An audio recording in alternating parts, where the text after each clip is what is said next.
Doctor బ్రహ్మర్షి పితామహ పత్రి sir యొక్క దివ్య చైతన్యంతో కనెక్ట్ అవుతూ జగద్గురువైన శ్రీకృష్ణ పరమాత్మ యొక్క శక్తి స్థితి జ్ఞానాలను తీసుకుంటూ భగవద్గీత 4వ అధ్యాయము 5వ శ్లోకము.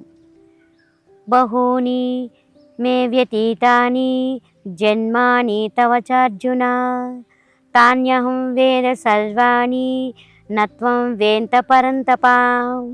అంటే ఈ జన్మ కన్నా ముందే నీకు నాకు అనేక జన్మలు గడిచాయి. అవి నాకు తెలుసు, నీకు తెలియవు. ప్రతి మనిషి తన మొత్తం జన్మ పరంపరలో ఎన్నో జన్మలు తీసుకుంటాడు. భౌతిక జీవితాన్ని అన్ని కోణాల్లోనూ అనుభవించడానికే ఉన్నది జన్మ పరంపర. జీవితానికి ఎన్ని కోణాలో జన్మ పరంపరలో అన్ని జన్మలు తప్పవు కదా. అన్ని కోణాలను దర్శిస్తేనే పరిపూర్ణ మానవుడు అవుతాడనమాట. మొట్టమొదట శైశవాత్మ ఇన్ఫెంట్ సోల్గా మానవ శరీరంలో ప్రవేశిస్తాడు. తర్వాత బాల్యాత్మగా బేబీ సోల్గా జన్మలు గడుస్తాయి.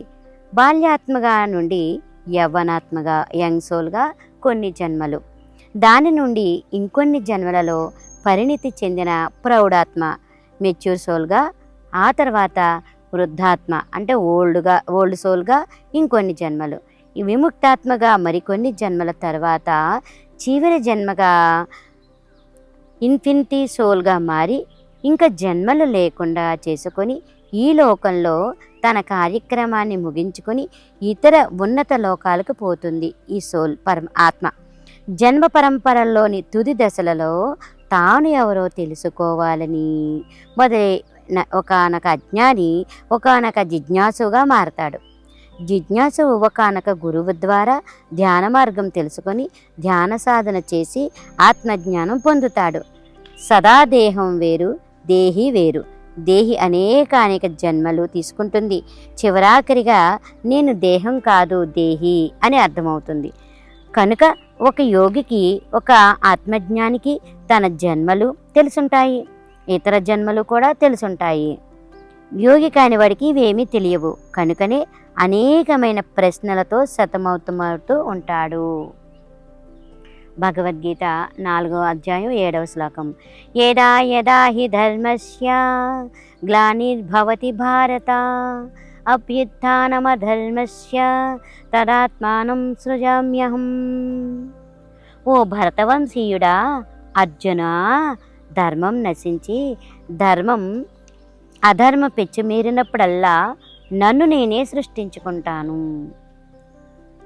ఏదేని ఒకానొక సాధారణ సగటు ఆత్మ తన స్వంత ప్రగతి కోసం, తన ఆత్మ పురోభివృద్ధి కోసం మాత్రమే తనను తాను సృష్టించుకుంటూ ఉంటుంది.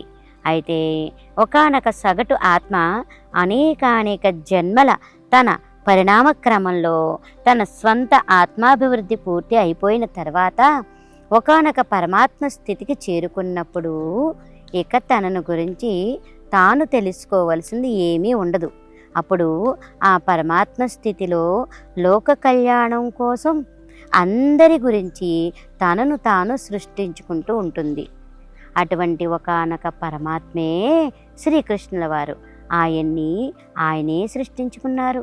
ఎప్పుడు అంటే అందరిలో అధర్మం పెరిగిపోయినప్పుడు, అందరూ సత్యం మరిచిపోయినప్పుడు.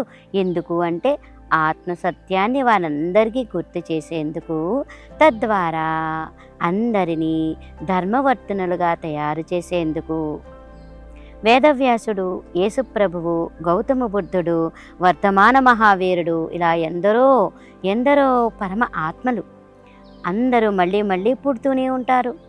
పరమ ఆత్మ అంటే పరమస్థితికి చేరుకున్న ఆత్మ అని తెలుసుకోవలసిన సత్యం ఏమిటంటే మన స్వంత ఆత్మ పురోభివృద్ధి కోసం పూర్తిగా మన స్వంత ఇచ్ఛానుసారమే మనల్ని మనమే ఎప్పటికప్పుడు సృష్టించుకుంటూ ఉంటాము. పుట్టే ముందు మనమే స్వయంగా తల్లి గర్భాన్ని ఎంచుకుని పుడతాము. ఏ తల్లిదండ్రులకు పుట్టాలో ఎంచుకుని, ఏ కార్యం కోసం పుడుతున్నామో నిర్ణయించుకుని పుడతామన్నమాట. గుర్తుంచుకుందాం, ఇదే ఆధ్యాత్మిక శాస్త్రంలోని, స్పిరిచువల్ సైన్స్లోని అత్యంత ముఖ్య సూత్రం అన్నమాట. ఈ జీవిత రంగం అనే నాటక రంగంలోకి, ఈ కర్మక్షేత్రంలోకి ఎవరికి వారే సృష్టించుకుంటూ ఉంటారు. ఒకరిని ఇంకొకరు ఎప్పుడూ సృష్టించరు. ఇదే మొట్టమొదటి సూత్రం. ఇదే మధ్యలోని సూత్రం, ఇదే ఆఖరి చిట్ట చివరి సూత్రం కూడాను.